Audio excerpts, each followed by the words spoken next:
Egypt's Foreign Minister Badr Abdelati holds talks with Cypriot counterpart to boost ties.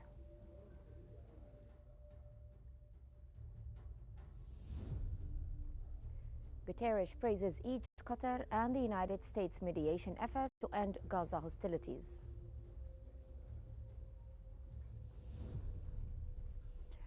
And the Egyptian Prime Minister inaugurates two major foreign-funded projects during a Suez Canal zone visit.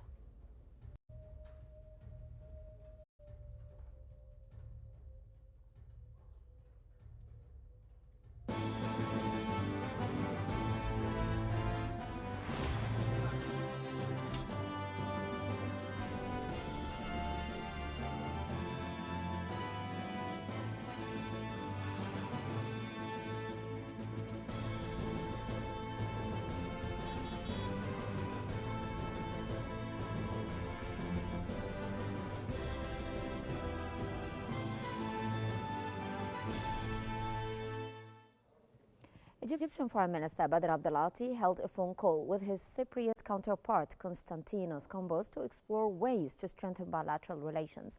Abdelati praised the close ties between Egypt and Cyprus, emphasizing the need to deepen cooperation in trade, economy and labor. He also welcomed Cyprus's continued support for Egypt within the European Union, particularly regarding the European Financial Assistance Package. Two ministers also reviewed developments in Gaza, Egypt's ongoing mediation efforts, and the outcomes of the recent Egypt-Cyprus-Greece summit. They underscored the importance of continued coordination to enhance regional stability.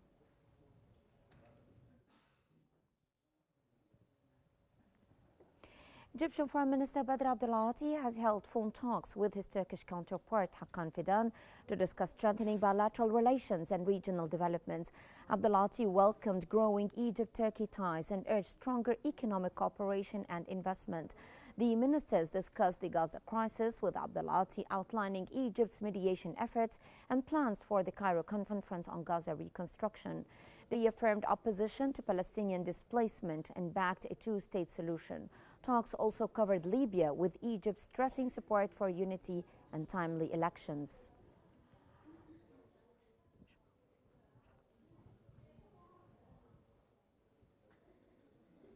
Furthermore, the Egyptian Foreign Minister spoke with Germany's newly appointed Foreign Minister Johann Watteful. They co-focused on strengthening trade, investment and infrastructure cooperation, with Abdelati highlighting opportunities in energy and renewable sectors.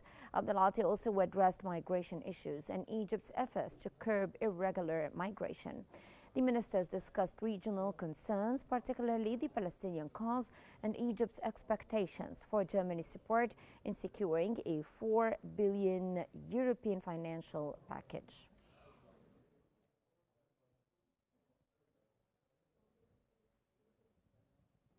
United Nations Secretary General Antonio Guterres praised the mediation efforts of Egypt, Qatar and the United States to end hostilities in Gaza. He urged all parties to reach a comprehensive agreement that includes the release of all hostages, a cessation of fighting and the provision of humanitarian aid. Guterres reiterated his call for an immediate, lasting ceasefire and unconditional release of hostages, emphasizing the need to treat them with humanity and dignity. He also stressed the importance of unhindered access for humanitarian relief to civilians in need, stating that aid is not negotiable.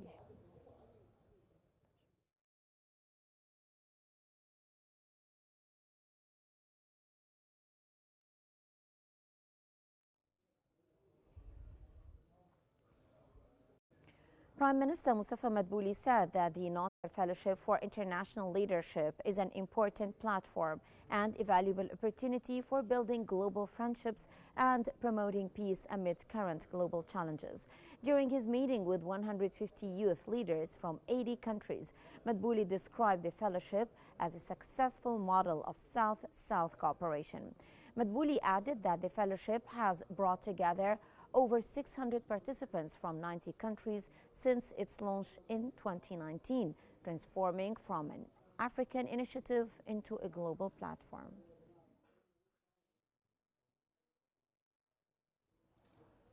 Egypt has praised the constructive diplomatic efforts aimed at peacefully resolving the Ukrainian crisis, including the Russian proposal for direct talks with Ukraine on May 15th and Ukraine's expressed willingness to engage with this proposal.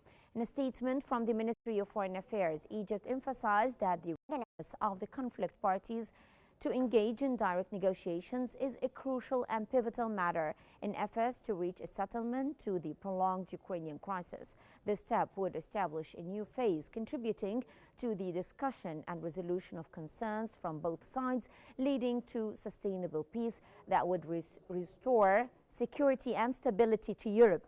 Egypt reiterated its support for initiatives and efforts aimed at resolving the crisis, noting its prior participation in Arab, African, and Friends of Peace initiatives that have called for a peaceful resolution to the Ukrainian conflict.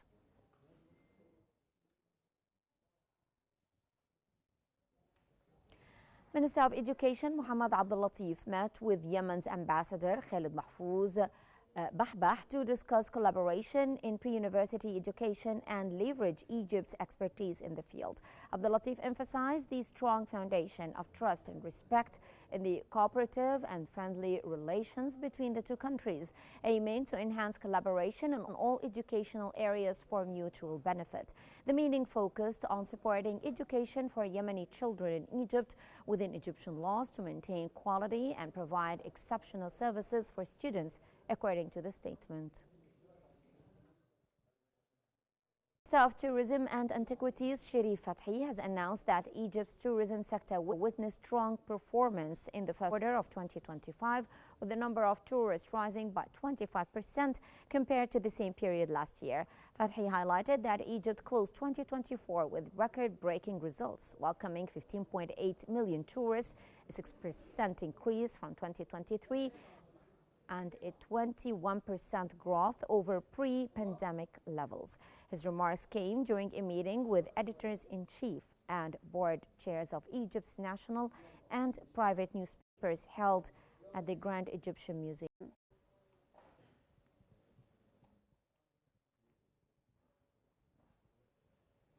According to MasterCard Economics Institute's Travel Trends 2025 report, Hurghada and Sharm el-Sheikh are ranked among the top 15 trending destinations for global travelers this summer. The report highlights the growing appeal of Egypt's coastal cities, driven by their natural beauty and thriving tourism industries.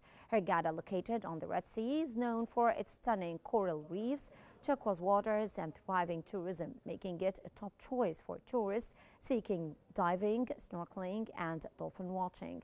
Similarly, Sharm el-Sheikh attracts divers and ecotourists with its rich marine life and numerous coral reefs.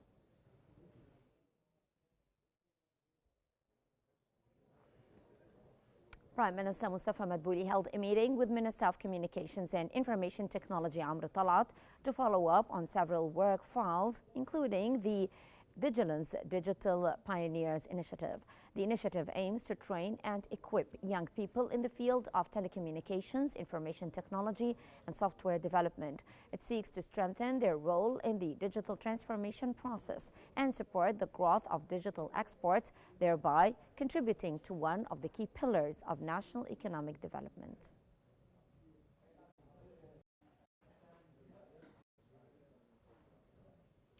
Egypt's General Authority for Investment and Free Zones, GAFI, has announced a historic move allowing service exporting startups to operate within the country's free zones, a shift from the traditional focus on industrial sectors.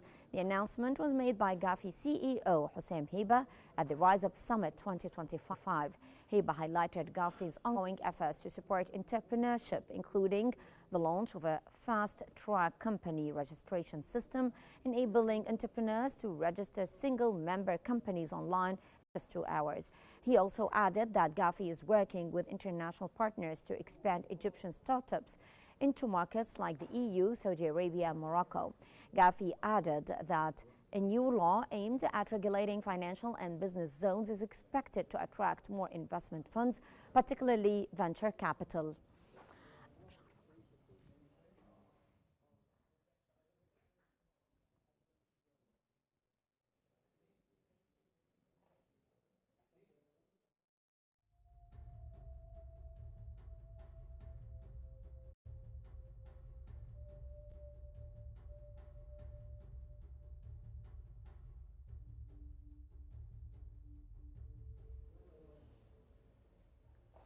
And now we move to the live broadcast of U.S. President Donald Trump's participation at the King Abdulaziz International Conference Center in the Saudi-U.S. Investment Forum. And it's a tremendous honor to return to this beautiful kingdom and be welcomed back with such extraordinary generosity and warmth. I've never forgotten the exceptional hospitality showed to us by King Solomon, who's just, we talk about a great man. That is a great man. That is a great man, a great family. And that visit took place exactly 8 years ago. The graciousness of the royal family and the Saudi people is really unsurpassed, no matter where you go. Let me also thank the countless ministers, government officials, business leaders, and distinguished guests for that warm welcome. Very warm, and I know so many of you. I'd like to call out all of your names, but we have a lot of problems. We'd be here for a long time. We don't want that, so don't be upset. With this historic state visit, we celebrate more than 80 years of close partnership between the United States and the Kingdom of Saudi Arabia. Ever since President Franklin Roosevelt met with King Solomon's father, King Abdul Aziz, aboard the USS Quincy in 1945, the U.S.-Saudi relationship has been a bedrock of security and prosperity. Today we reaffirm this important bond, and we take the next steps to make our relationship closer, stronger, and more powerful than ever before. It is more powerful than ever before.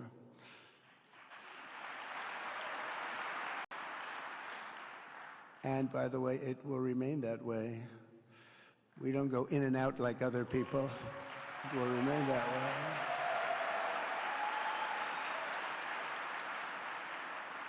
I've come this afternoon to talk about the bright future of the Middle East, but first let me begin by sharing the abundance of good news from a place called America.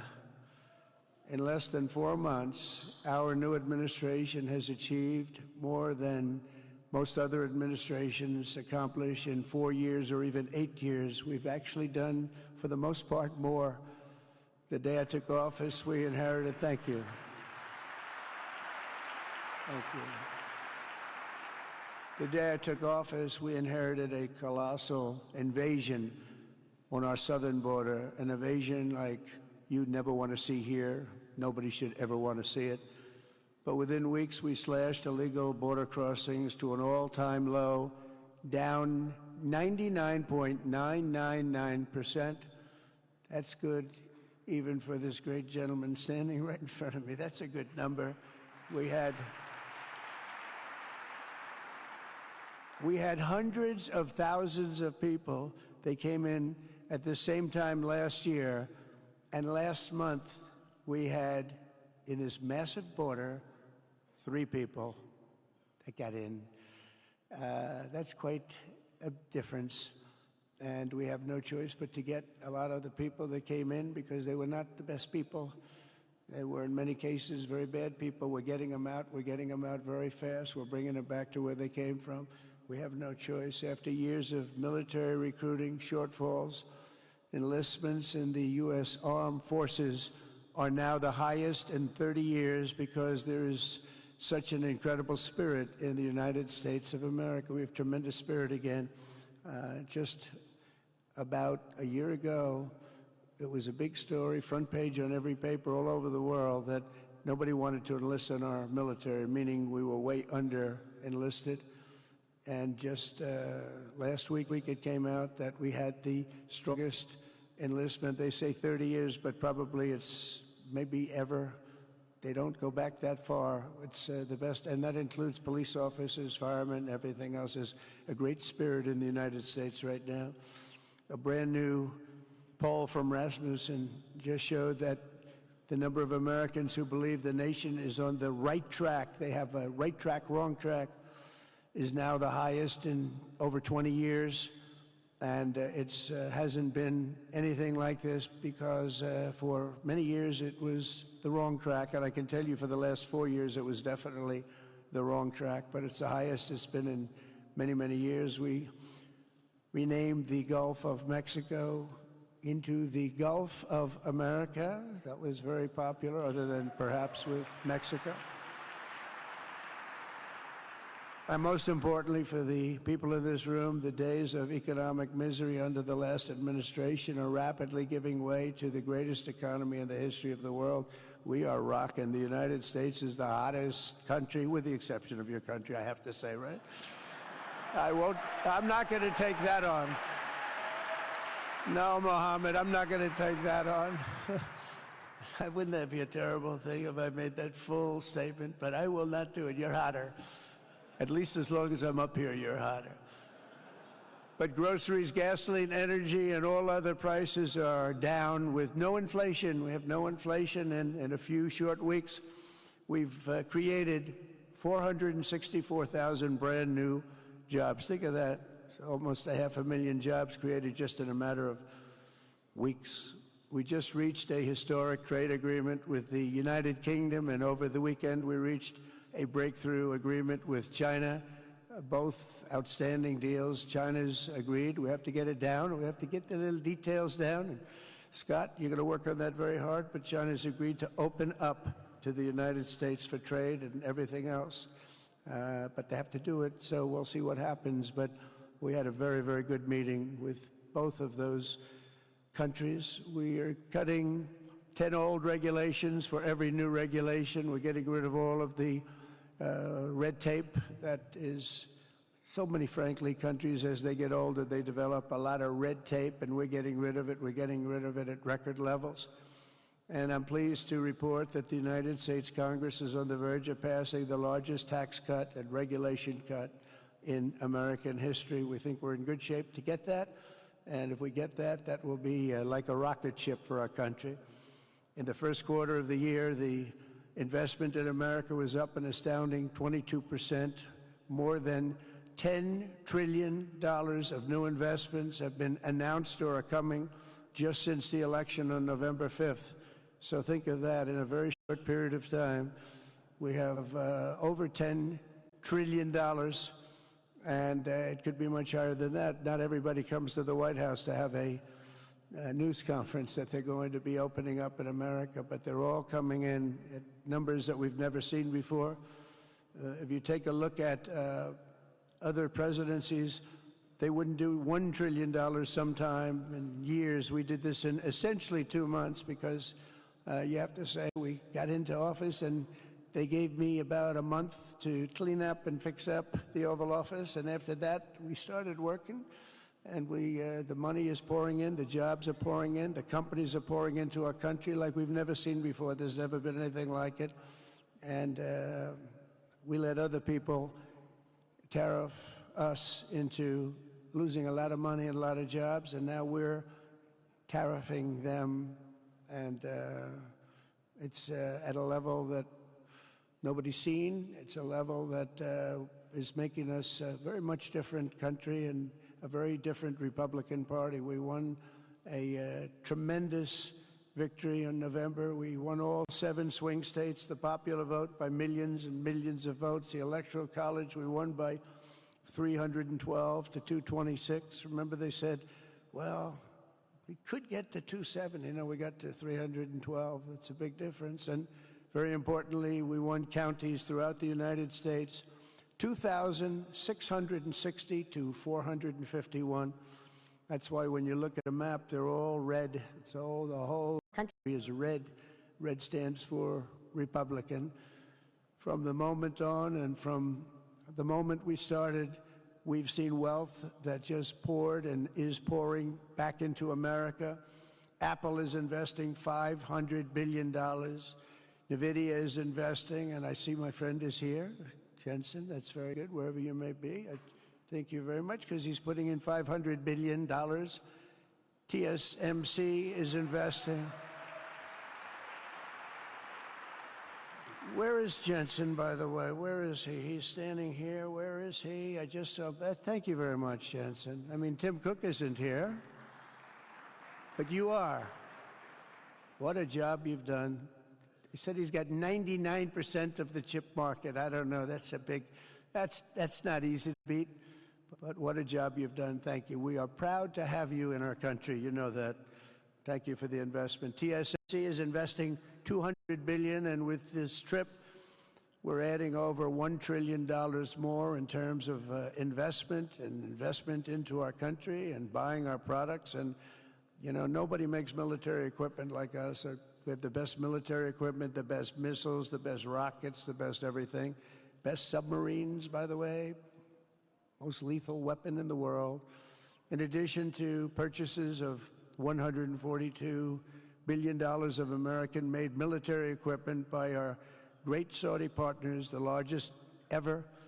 This week there are multi-billion-dollar commercial deals with Amazon, Oracle, AMD. They're all here. Uber, Qualcomm, Johnson & Johnson, and many, many more. So I want to congratulate everybody. So many great business executives, many of you, most of you I know. And they're coming in, you know, about a month ago. They weren't that happy when they saw me. And now they're saying, sir, you're doing a great job. Thank you very much. It's amazing what a rising market will do. Oh, it's going to get a lot higher. In fact, I told people 5 weeks ago, this is a great time to buy. I got criticized for that. Now they don't criticize me anymore. People should have listened. But it's going to go a lot higher. You see, we've never had anything like this happen. It's an explosion of investment and jobs, and great companies are coming in. Never seen anything like it. There's no better place to make a future or make a fortune, or do anything, frankly, than what we have in the United States of America under a certain president, Donald J. Trump. I have the right attitude. I have the same attitude that the people in the front row, second row, third row have. As you get back, perhaps they start to wane a little bit in terms of their view. But they understand, and we're doing what a lot of smart people would do. And we're not necessarily being politically correct. You saw what we did yesterday with health care. We've cut our health care by 50 to 90%. You're going to see drugs and pharmaceuticals come down at numbers that nobody has ever seen. And drugs, pharmaceuticals, we think will be dropping.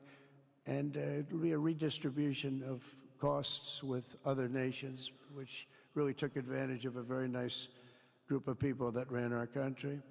But not only is this a time of incredible excitement in the United States, it's also an exhilarating period right here in the Arabian Peninsula. Beautiful place, by the way. Beautiful place. Exactly. Thank you. Exactly 8 years ago this month, I stood in this very room and looked forward to a future in which the nations of this region would drive the forces of terrorism and extremism, drive them right out of existence, and take your place among the proudest, most prosperous, most successful nations anywhere in the world as leaders of a modern and rising Middle East. So exciting. So exciting. Mohammed, do you sleep at night? How do you sleep? Huh? Just think it.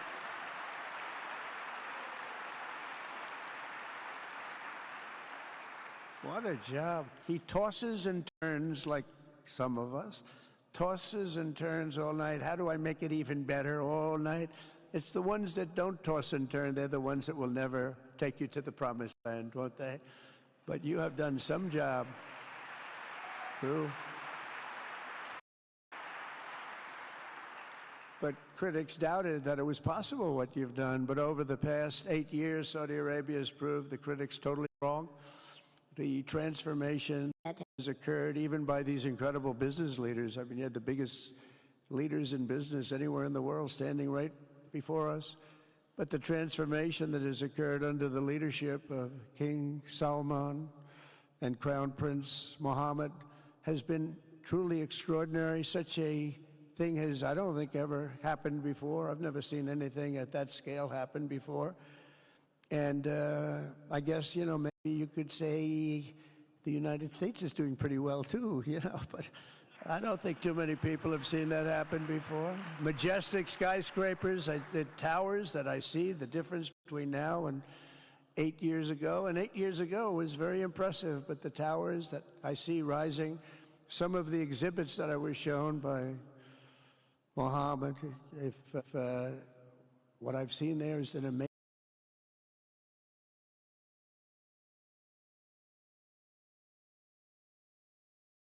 I know where many of those ideas came from.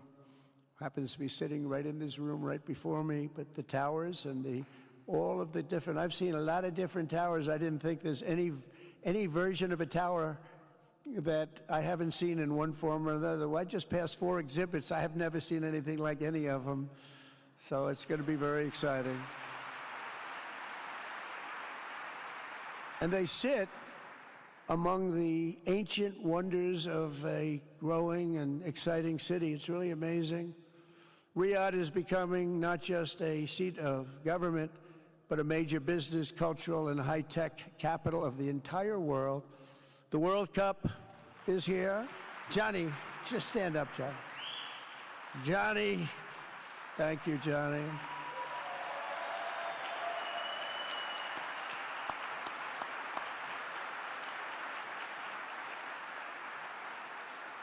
Great job, Johnny, great job. But the World Cup and the World Expo will soon be coming here, just like the World Cup is coming to the United States. It's going to be really exciting next year. The engines of Formula One racing now roar through the streets of Jeddah in a historic milestone. Other industries recently surpassed oil. Think of it, all of your other industries now have surpassed oil. I don't know if a lot of people will understand what that means. It's so big to make up a majority of the Saudi economy for the very first time ever. So think of that. Other industries are now bigger even than oil, which is always going to be a big monster. It's a big one. But that's a great tribute to you and economic development properly used. In other cities throughout the peninsula, places like Dubai and Abu Dhabi, Doha, Muscat, the transformations have been unbelievably remarkable. Before our eyes, a new generation of leaders is transcending the ancient conflicts of tired divisions of the past and forging a future where the Middle East is defined by commerce, not chaos, where it exports technology, not terrorism, and where people of different nations, religions, and creeds are building cities together, not bombing each other out of existence. We don't want that.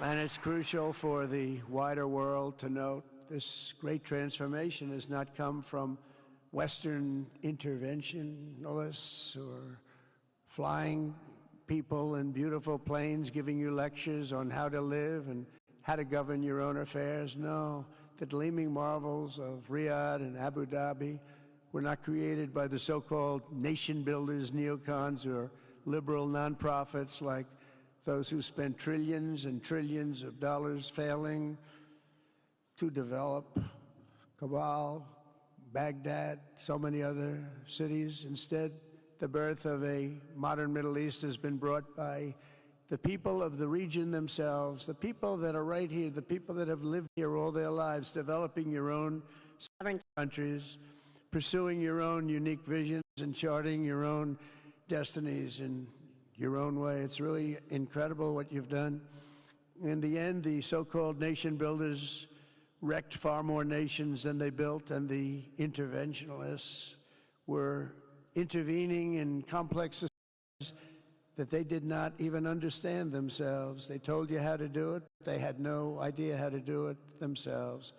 Peace, prosperity, and progress ultimately came not from a radical rejection of your heritage, but rather from embracing your national traditions and embracing that same heritage that you love so dearly.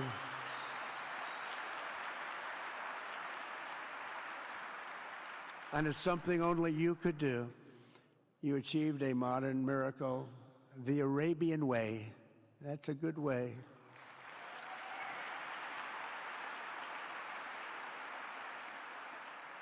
Today, the Gulf nations have shown this entire region a path towards safe and orderly societies with improving quality of life, flourishing economic growth, expanding personal freedoms, and increasing responsibilities on the world stage.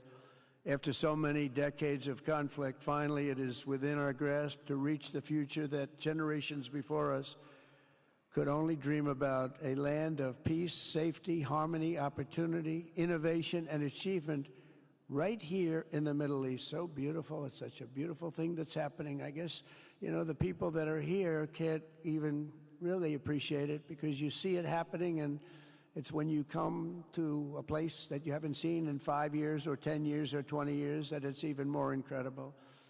When I left office just over 4 years ago, that future seemed almost impossible, what you've done. Together we had obliterated the killers of ISIS. We wiped them out, terminated its founder and leader, al-Baghdadi. We had healed the divide in the Gulf Cooperation Council. It's a very big deal. And united the nations of the region to stand against the enemies of all civilization. We'd imposed unprecedented sanctions on Iran and starved the regime of resources to fund terror. They were unable to fund anything because they had no money left. They had no money.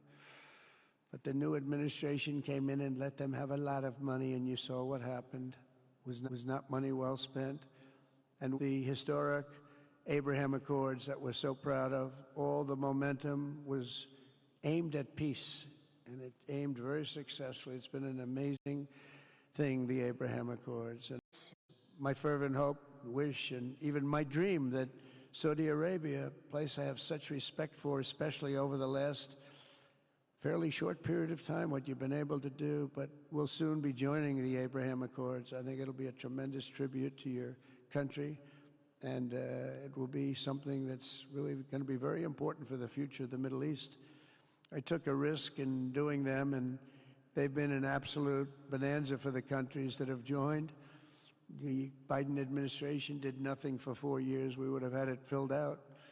But it will be a special day in the Middle East with the whole world watching when Saudi Arabia joins us, and you'll be greatly honoring me, and you'll be greatly honoring all of those people that have fought so hard for the Middle East. And I really think it's going to be something special, but you'll do it in your own time, and that's what I want, and that's what you want, and that's the way it's going to be. When I left office, the only thing still standing between this region and its unbelievable potential was a small group of rogue actors and violent thugs seeking constantly to drag the Middle East backward and into havoc, mayhem, and indeed into war. Unfortunately, instead of confronting these destructive forces, the last U.S. administration chose to enrich them and empower them and give them billions and billions of dollars. The Biden administration, the worst administration in the history of our country, by the way, spurned our most trusted and longstanding Gulf partners, and I can say partners worldwide, one of our great, great partners, no matter who we look to, and we have great partners in the world, but we have none stronger and nobody like the gentleman that's right before me. He's your greatest representative, greatest representative. And if I didn't like him, I'd get out of here so fast. You know that, don't you? He knows me well. I do. I like him a lot. I like him too much. That's why we give so much, Too much. I like you too much.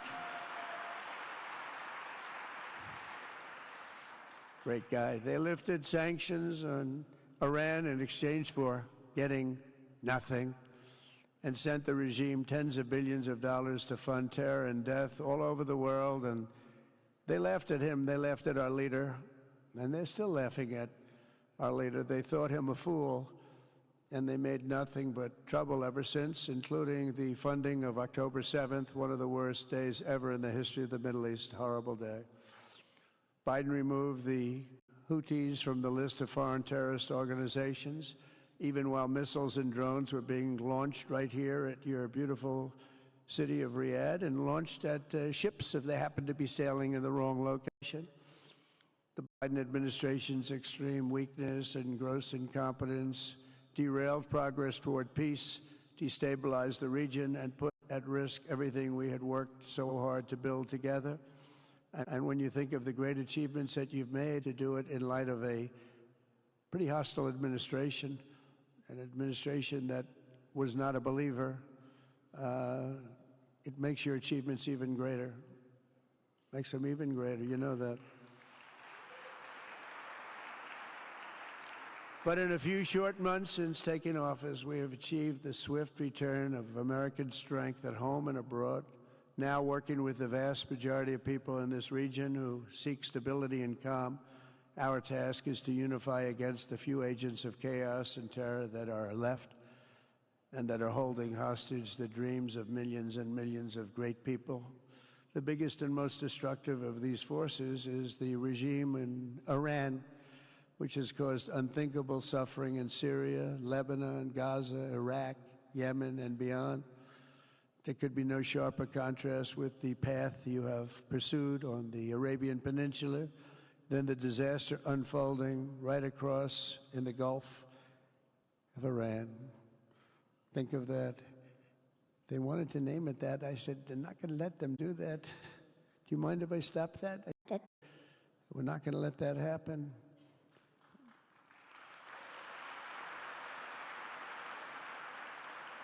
While you have been constructing the world's tallest skyscrapers in Jeddah and Dubai, Tehran's 1979 landmarks are collapsing into rubble and dust. They had it going for a little while under a much different system, but those buildings are largely falling apart, falling down, while you're building some of the world's biggest and most incredible infrastructure projects.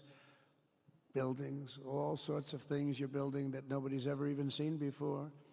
Iran's decades of neglect and mismanagement have left the country plagued by rolling blackouts lasting for hours a day. All the time you hear about it. While your skill has turned dry deserts into fertile farmland, Iran's leaders have managed to turn green farmland into dry deserts as their corrupt water mafia, it's called it the water mafia, causes droughts and empty riverbeds. They get rich, but they don't let the people have any of it. And then, of course, there's the key difference at the root of it all. While the Arab states have focused on becoming pillars of regional stability and world commerce, Iran's leaders have focused on stealing their people's wealth to fund terror and bloodshed abroad. Most tragic of all, they have dragged down an entire region with them. Countless lives were lost in the Iranian effort to maintain a crumbling regime in Syria. Look at what happened with Syria. In Lebanon, their Hezbollah proxies have pillaged the hopes of a nation whose capital, Beirut, was once called the Paris of the Middle East. Can you imagine? All of this misery and so much more was entirely avoidable, absolutely avoidable. And Mohammed knew that. He knew that. Smart people knew that. If only the Iranian regime had focused on building their nation up instead of tearing the region down. Yet I'm here today not merely to condemn the past chaos of Iran's leaders, but to offer them a new path and a much better path toward a far better and more hopeful future. As I've shown repeatedly, I am willing to end past conflicts and forge new partnership for a better and more stable world, even if our differences may be very profound, which obviously they are in the case of Iran. I have never believed in having permanent enemies. I am different than a lot of people think. I don't like permanent enemies, but sometimes you need enemies to do the job, and you have to do it right. Enemies keep you motivated. In fact, some of the closest friends of the United States of America are nations we fought wars against in generations past, and now they're our friends and our allies. I want to make a deal with Iran. If I can make a deal with Iran, I'll be very happy if we're going to make your region and the world a safer place. But if Iran's leadership rejects this olive branch and continues to attack their neighbors, then we will have no choice but to inflict massive, maximum pressure, drive Iranian oil exports to zero, like I did before. If you know that, they were a virtually bankrupt country because of what I did. They had no money for terror. They had no money for Hamas or Hezbollah, and take all action required to stop the regime from ever having a nuclear weapon. Iran will never have a nuclear weapon.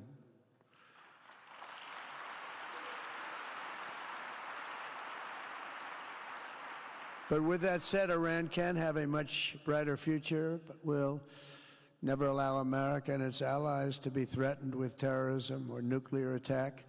The choice is theirs to make.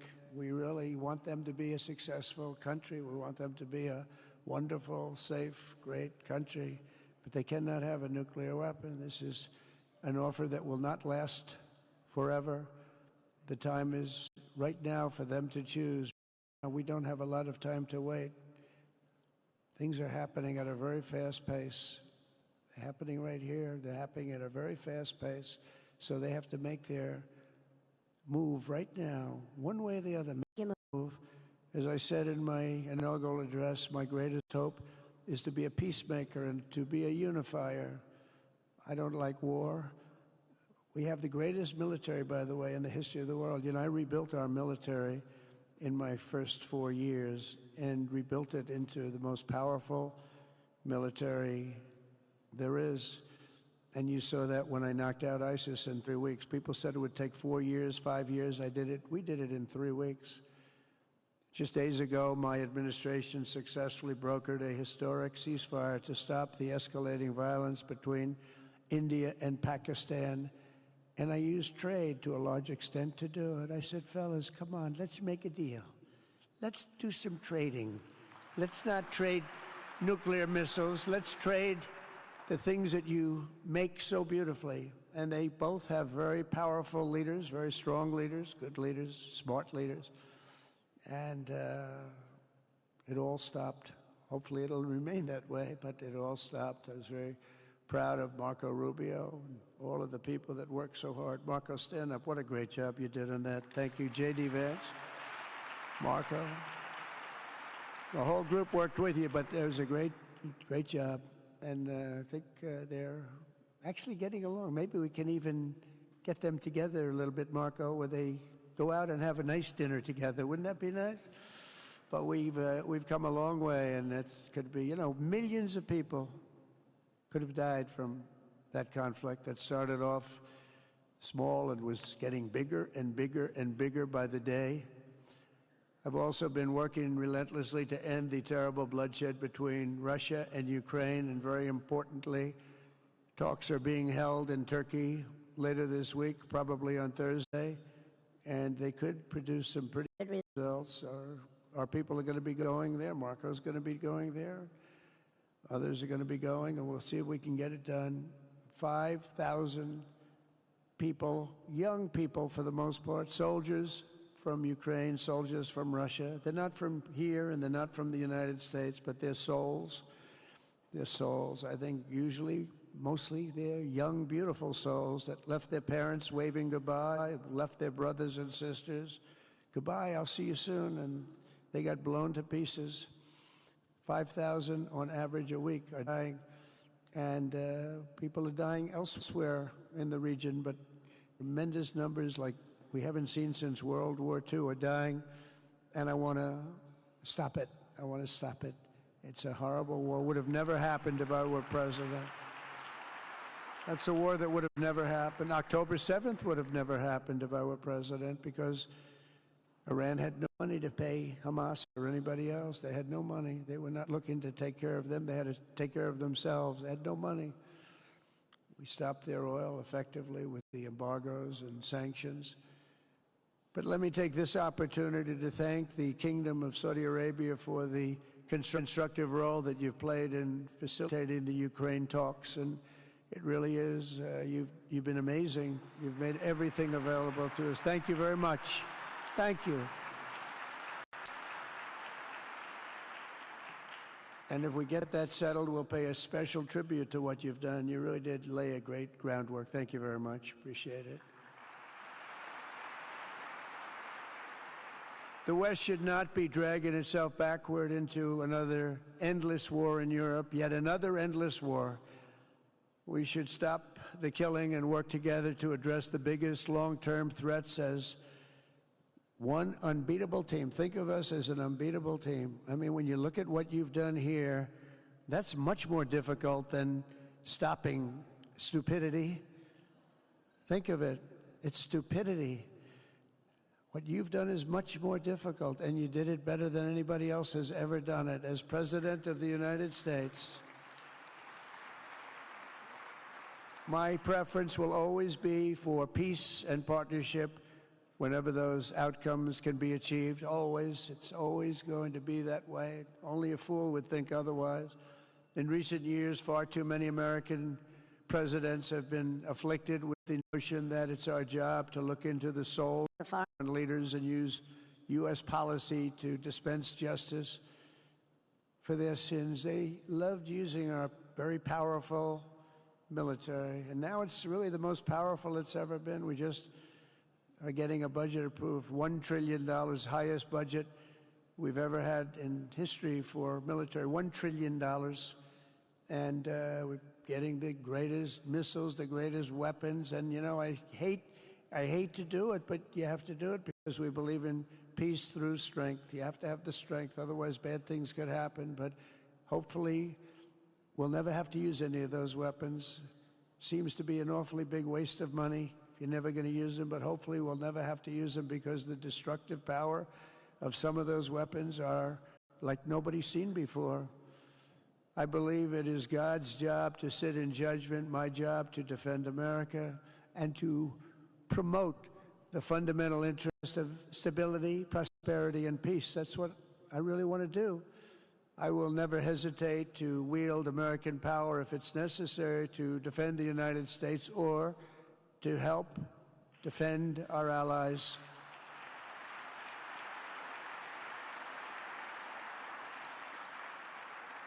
And there will be no mercy for any foe who tries to do us or them harm. We will have no mercy. They understand that. That's why I've been pretty lucky. A lot of people think, you know, he's looking to fight. He's looking to fight, and things get settled. It's an amazing thing when they really think you mean it. But we do. We have the greatest military, the strongest military, stronger than any. Nobody's even close. We have the best weapons in the world, but we don't want to use them. If you threaten America or our partners, however, then you'll be faced with overwhelming strength and devastating force. We have things that you don't even know about, you don't hear about, and if you did, you say, wow.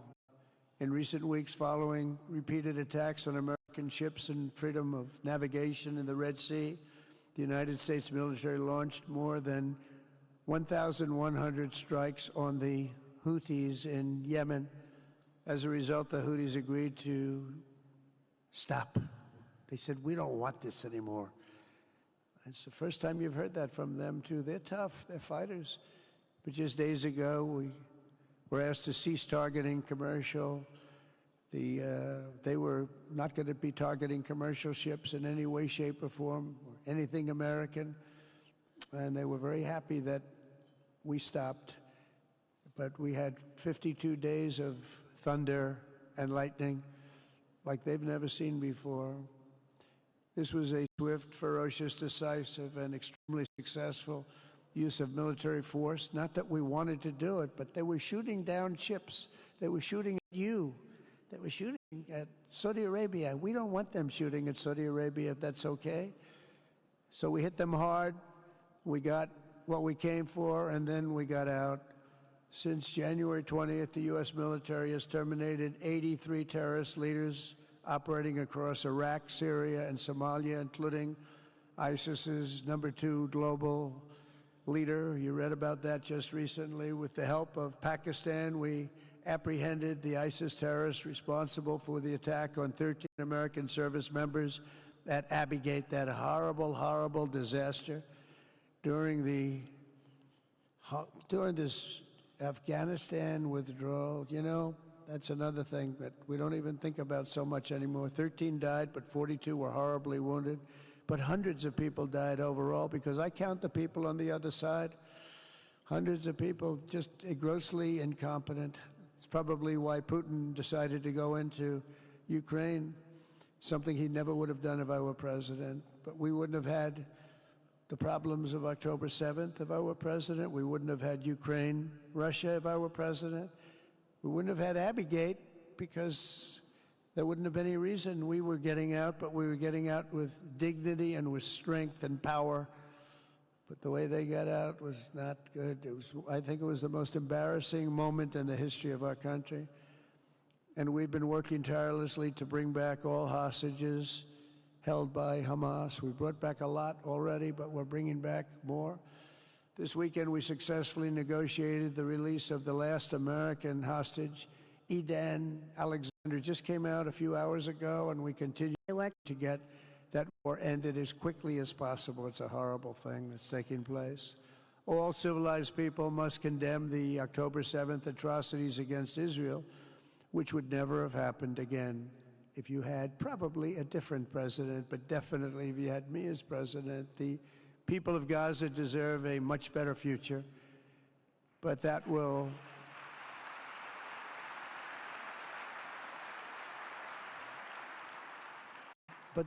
or can not occur as long as their leaders choose to kidnap, torture, and target innocent men, women, and children for political ends. The way those people are treated in Gaza, there's not a place in the world where people are treated so badly. It's horrible. After years of suffering, two of the nations most ravaged by terror are finally beginning to end their long nightmares under the new generation of leaders. In Lebanon, where a friend of mine has just become the ambassador. He's going to be great. I said, you know, that could be a very dangerous job. He said, I was born there. I'm Lebanese. I love that country. I said, but it's very dangerous. You know, this is a friend of mine from New York. I said, but it's very dangerous. Are you sure you want to do it? I never thought of him as being a warrior, but he is a warrior. He loves his country. He said, if I'm injured or die, I'm dying for a country that I love. He grew up there. It's horrible what's happened in Lebanon, but you have a great ambassador, I can tell you that. In Lebanon, which has been endlessly victimized by Hezbollah and their sponsor, Iran, a new president and prime minister have brought the first real chance in decades for a more productive partnership with the United States, and we're going to work with their new ambassador and everybody else, Marco, and we're going to see if we can really help them out and let them get over that very high grid that they're going to have to get over. My administration stands ready to help Lebanon create a future of economic development and peace with its neighbors. They have tremendous people in Lebanon, doctors, lawyers, great professional people. I hear it so many times. Likewise, in Syria, which has seen so much misery and death, there is a new government that will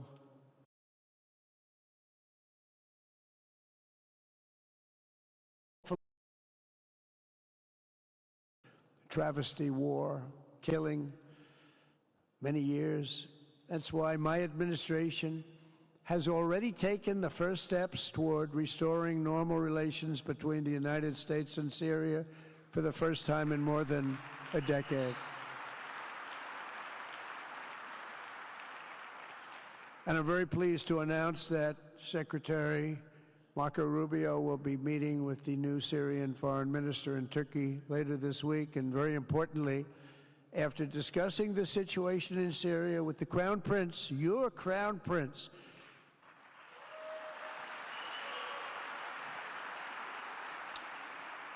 and also with President Erdogan of Turkey, who called me the other day and asked for a very similar thing, among others, and friends of mine, people that I have a lot of respect for in the Middle East, I will be ordering the cessation of sanctions against Syria in order to give them a chance at greatness.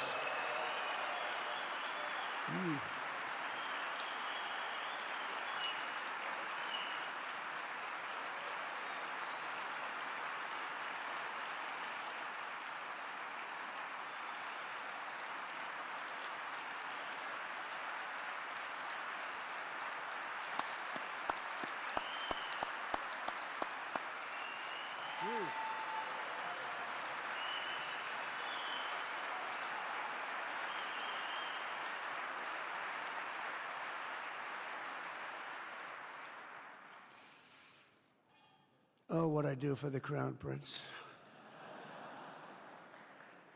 The sanctions were brutal and crippling and served as an important function, nevertheless, at the time. But now it's their time to shine. It's their time to shine. We're taking them all off, and they're going to have, I think they're going to have, based on the people and the spirit and everything else that I'm hearing about. So I say good luck, Syria. Show us something very special like they've done, frankly, in Saudi Arabia, okay? They're going to show us something special. Very good people. Everywhere we can, my administration is pursuing peaceful engagement, offering a strong and steady hand of friendship to all that will take it in good faith. Together, we have made unprecedented strides and tremendous progress, and we're still just at the dawn of the bright new day that awaits for the people of the Middle East, the great, great people of the Middle East. If the responsible nations of this region seize this moment, put aside your differences and focus on the interests that unite you, then all of humanity will soon be amazed at what they will see right here in this geographic center of the world. It really is. It's like a center of the world and the spiritual heart of its greatest faiths. For the first time in 1,000 years, the world will look at this region not as a place of turmoil and strife and war and death, but as a land of opportunity and hope, just like you've done right here, a cultural and commercial crossroads of the planet. Security and stability will lift millions into lives of safety and success, and the nations of this region will be free to realize your highest destinies, honor your proud histories, harness amazing new opportunities, and bring incredible glory to Almighty God. People will come from all over the globe to be inspired by the cities you build, the businesses you create, the technologies you invent, and the beauty, talent, and potential you unleash right in the hearts of your citizens. Each of you will be able to take tremendous pride in the legacy you will leave to your children, because you will have given them the ultimate blessings of prosperity and peace. So important. In the United States, we've launched the golden age of America. It's the golden age. We see it. We see it with all that money, trillions and trillions of dollars pouring in, hundreds of thousands of jobs coming in with it. And with the help of the people of the Middle East, the people in this room, partners throughout the region, the golden age of the Middle East can proceed right alongside of us. We will work together. We will be together. We will succeed together. We will win together. And we will always be friends.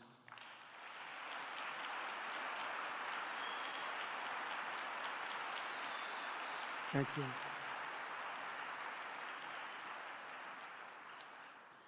So, Mohammed, I want to thank you again very much for having me. And as a representative of what I think is the greatest nation in the world, we are with you all the way, and you have a tremendous future. Thank you very much. And please pay my respects to your father. Thank you very much. Thank you.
Celebrating 80 years of cooperation between Saudi Arabia and the United States, Saudi Crown Prince Mohammed bin Salman delivered a keynote speech at the Saudi-U.S. Investment Forum, emphasizing the strength of economic ties between Saudi Arabia and the United States. He highlighted that the volume of trade exchange between the two countries has reached $500 billion, underscoring a robust and strategic partnership built on mutual economic interests. U.S. President Donald Trump also addressed the forum, praising the U.S.-Saudi relations as a rock that supports stability and security in the region. He expressed optimism about the region's future, stating, "There is a bright future waiting in the Middle East."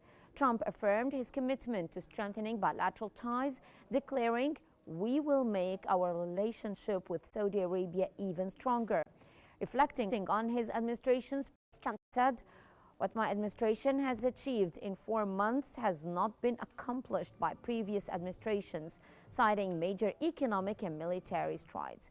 He added that the U.S. military is now in its strongest state in 30 years and that his administration has created 46,000 jobs in the United States as a result of expanding investment partnerships.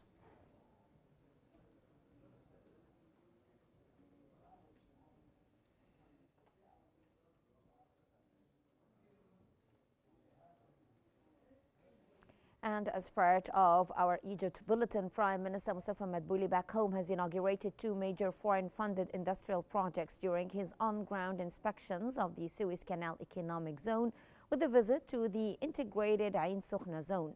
The first is the Chinese Xingxing factory, specializing in ductile iron pipes with investments amounting to approximately $150 million. The second is an expansion of the Turkish company Hayat Egypt for hygiene products, supported by an additional $60 million in investments.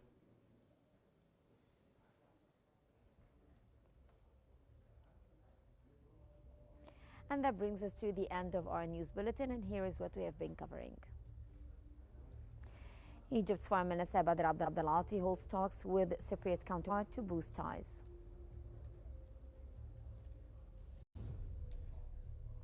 Guterres praises Egypt, Qatar and U.S. mediation efforts to end Gaza hostilities.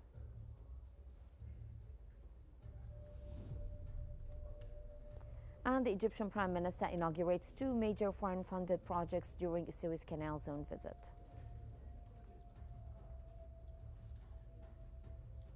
Well, that's all for now. Remember to stay updated by following Qnews for the latest developments. I'm Hannah Al-Hamalawi. Thank you so much for watching.